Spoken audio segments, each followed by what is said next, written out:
तो क्या देखा, एक जंगल पड़ा, एक वन पड़ा।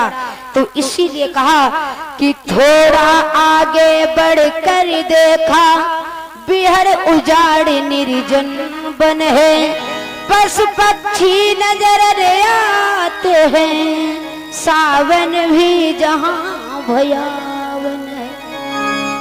उजाड़ निर्जन बन, सुनसान लग रहा है। जिधर जहां तक नजर डालते हैं वहां तक एकदम सुनसान लग रहा, सन्नाटा जैसा लग रहा, सारा वन सूखा हुआ है। आगे क्या देखा, एक पासाड़ पड़ी है, उसके पास में एक तुलसी का पौधा है। एक शिला पड़ी है, उस शिला के पास में एक तुलसी का पौधा है। प्रिय भक्तों, तो उसी वक्त राम ने गुरु विश्वामित्र जी से कहा कि गुरुदेव, गुरुवर, ये मैं क्या देख रहा हूं, मेरे को समझ में नहीं आ रहा है। इतना बड़ा ये वन है और ये सारा वन जो है मुझे सुनसान जैसा लग रहा है, सन्नाटा जैसा लग रहा है, सारा वन ये सूखा है। लेकिन इतना बड़ा वन होते हुए इसे पासाड़ एक शिला पड़ी है, इस शिला के पास में ये एक तुलसी का पौधा, ये क्यों हरा भरा है। जब ये कहा तो गुरु विश्वामित्र जी कहने लगे, बेटा, जिसको तुम देख रहे हो ये कोई साधारण नहीं, ये तुम्हारे चरणों की रज पाने के लिए तुम्हारा इंतजार कर रही है। ये कौन है? जवाब दिया, ये गौतम ऋषि गौतम की पत्नी अहिल्या है। इस प्रकार से क्यों गुरुवर? बोले गोविंद भगवान की, बोले सच्चे दरबार की। जब ये कहा तो उसी समय, इसका मतलब क्या है? तो गुरु विश्वामित्र जी समझा करके बेटा राम से बोले, बेटा कि एक समय की बात है, जो शिला तुम देख रहे हो गौतम ऋषि की पत्नी अहिल्या है, ये श्रापित, इसको श्राप लगा है।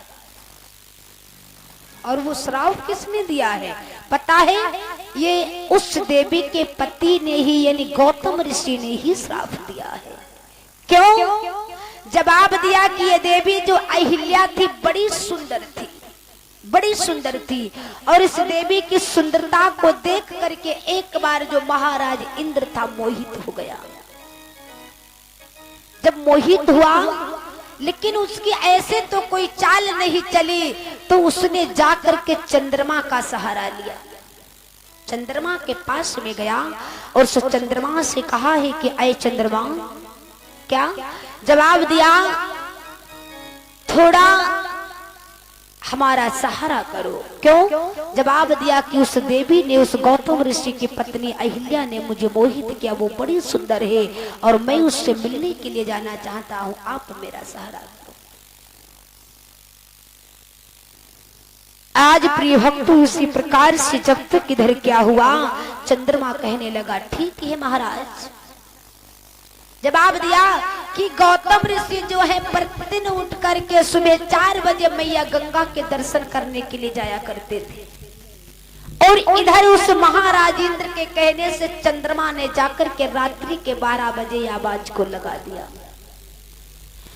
और जैसे ही 12 बजे प्रिय भक्तों, रात्रि में 12 बजे जैसे ही आवाज लगाई उस चंद्रमा ने, उस मुर्गे के रूप में आकर के, तो गौतम ऋषि के प्रिय भक्तों नेत्र खुल गए और कहने लगे, मैं तो सो ही गया, सुबह हो गया। उसी वक्त प्रिय भक्तों, गौतम ऋषि ने उस समय अपने दंड कमंडल को लिया और लेकर के पुनः वो मैया गंगा के द्वार पर चल देते। इधर जब ये उस इंद्र ने देखा कि गौतम ऋषि तो गंगा के पार चले गए, उस देवी मैया गंगा के दर्शन करने के लिए गए हैं, तो उस राजा इंद्र ने मौका को पाकर के प्रिय भक्तों गौतम ऋषि का रूप धारण किया और जाकर के गौतम ऋषि की कुटिया में प्रवेश कर गया। जब कुटिया में प्रवेश कर गया, रानी ने नहीं पहचान पाया, प्रिय भक्तों उस देवी अहिल्या ने नहीं पहचान पाया, तो उसी समय प्रिय भक्तों जाकर के देवी अहिल्या के सत्य को निगाया है। इधर जैसे ही गौतम ऋषि उस मैया गंगा के द्वार पर पहुंचे, जैसे अपना कदम पहला चरण उस जल में प्रवेश किया, तो एक तो मैया गंगा की निद्रा खुल गई। जवाब दिया, अरे कौन हो, आकर के मेरी निद्रा को तोड़ दिया है। मैया को वहां पर क्रोध आया है कि मुझे अर्धरात्रि भी आकर के जगा दिया, अरे कौन हो। गौतम ऋषि कहने लगे, मैया मैं तुम्हारे इस दरबार में प्रतिदिन आया करता हूँ दर्शन करने के लिए, सुबह 4 बजे उठ करके, और मैया क्या तुम आज अपने इस दास को भूल गई है। मैं गौतम ऋषि हूँ। गंगा ने जवाब दिया कि अय ऋषिवर, तुमने समय देखा है कितना बजा हुआ है, कितना समय है, अरे अभी 4 नहीं बजे है, सुबह नहीं हुआ है, ये तो अर्धरात्रि के 12 बजे हुए हैं। क्या? हाँ। अरे ऋषिवर, ये तुम्हारे साथ में छल हुआ है, अरे जाओ जाकर के अपने उस कुटिया में देखो क्या हो रहा है, छल हो रहा है। गौतम ऋषि उल्टे पैरों से वापस लौट करके आए और जाकर के जब कुटिया में प्रवेश किया है तो अपने ही रूप में एक दूसरे को देखा। तो गौतम ऋषि ने अपनी ओर देखा, फिर उसकी ओर देखा, इंद्र की ओर। तो क्या देखा, ये तो पापी इंद्र है जो मेरा रूप धारण करके मेरी पत्नी से मिलने के लिए आया है। और जैसे ही गौतम ऋषि ने उस राजा इंद्र को देखा तो क्रोध में आकर के वहां पर प्रिय भक्त गौतम उस राजा इंद्र को श्राप दे दिया और ये कहा, दुष्ट, जो तू मेरी पत्नी की सुंदरता के ऊपर मोहित हुआ, तूने छल किया है, मैं तुझे श्राप दे रहा हूं कि तेरे सारे शरीर में भंग ही भंग हो जाए, जो तुझे एक दूसरे की जरूरत ना पड़े। और देखा होगा इसीलिए कहीं तुमने ब्रह्मा जी की मूर्ति नहीं देखी, सभी देवताओं का देखा है फोटो, लेकिन कहीं पर ब्रह्मा जी के कैलेंडर को नहीं देखा है। और महाराज इंद्र का तुमने कहीं ये कैलेंडर नहीं देखा है, क्योंकि इसीलिए। और इधर जब चंद्रमा को देखा, माफ करें, जब चंद्रमा को देखा तो उसी समय गौतम ऋषि ने चंद्रमा को श्राप दे दिया कि अरे दुष्ट,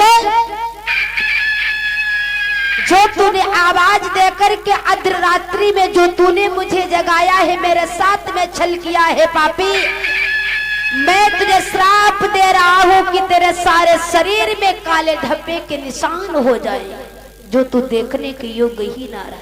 आज भी देखा होगा चंद्रमा को, कभी देखना, उसके सारे बदन में काले काले धब्बे के निशान है। ये गौतम ऋषि का ही श्राप है।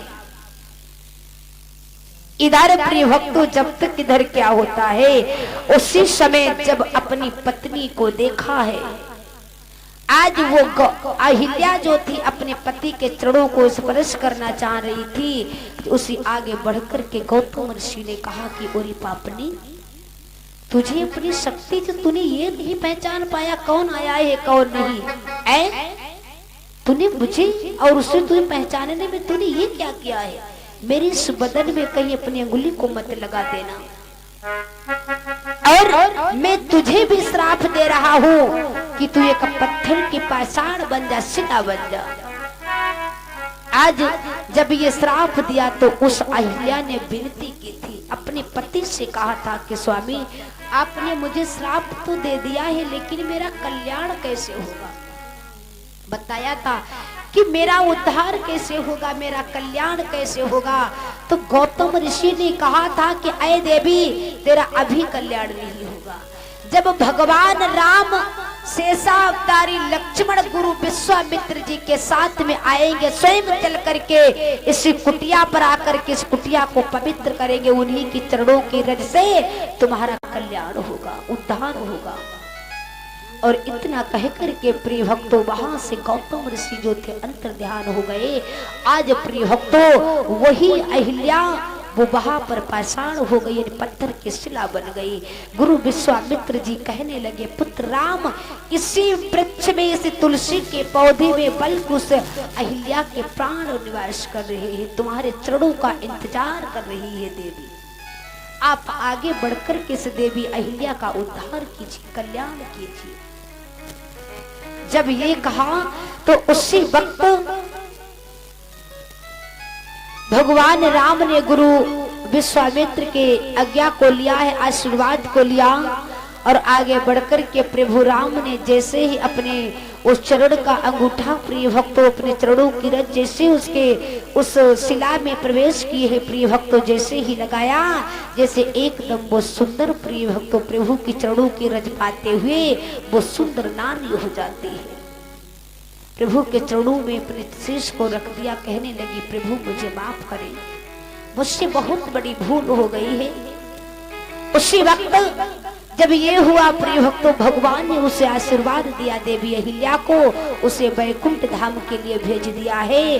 बोले गोविंद भगवान की, बोलिए सच्चे दरबार की। आइए हमारे सभी भक्त एक बार